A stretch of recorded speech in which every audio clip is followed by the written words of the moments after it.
Hello, Bracha.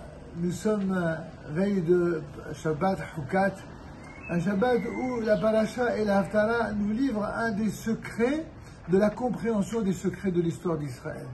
À savoir, rien ne se passe et rien ne se comprend du premier coup comme cela apparaît.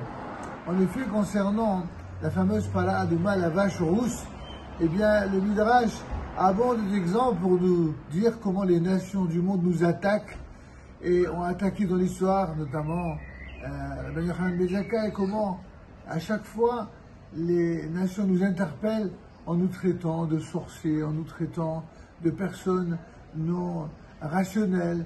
Pourquoi vous faites ceci? Comment vous faites cela? Pourquoi cela? Le Rav Kook répond à cette question en disant que ce que Hakadosh Baruch Hu a révélé à Moshe Rabbeinu, eh bien, il ne l'a révélé à aucune nation du monde. Et dès lors, ce que Moshe Rabbeinu comprendra, il sera le seul à comprendre le secret de la Para Aduma, de la fameuse vache rousse, et à l'image de la Para Aduma, la cohérence globale de la Torah n'est véritablement comprise que par les grandes lumières du peuple d'Israël, c'est-à-dire nos Hachamim. Chaque fois que les nations du monde ont voulu se livrer à la compréhension du contenu profond de la Torah, eh bien, ils ont toujours révélé quelque chose, des conclusions, des enseignements qui sont à l'opposé de ce que Akadosh Baruch Hu nous a révélé. Et c'est pourquoi la paracha de Hukat s'appelle Hukat HaTorah. C'est-à-dire que c'est pas simplement la vache rousse qui est une Hukat HaTorah, qui est une loi de la Torah, mais l'ensemble de la Torah et des mitzvot de la Torah à l'image de cette mitzvah de la vache rousse, eh bien, est Hukat HaTorah.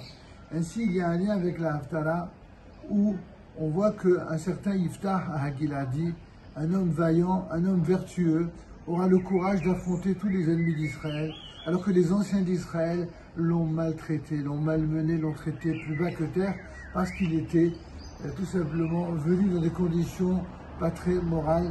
Il était le fils d'une courtisane.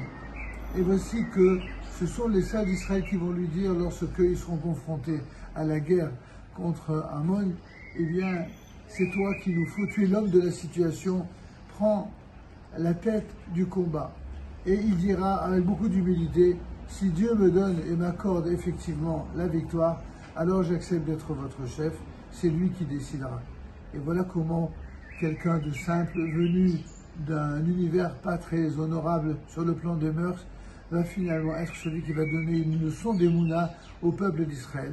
La même leçon d'Emouna dont on doit être imprégné lorsqu'il s'agit de comprendre que la Torah, on ne peut la comprendre vraiment et l'appliquer vraiment que si on accepte de se soumettre librement à la volonté du Très-Haut. Shabbat Shalom et Mora.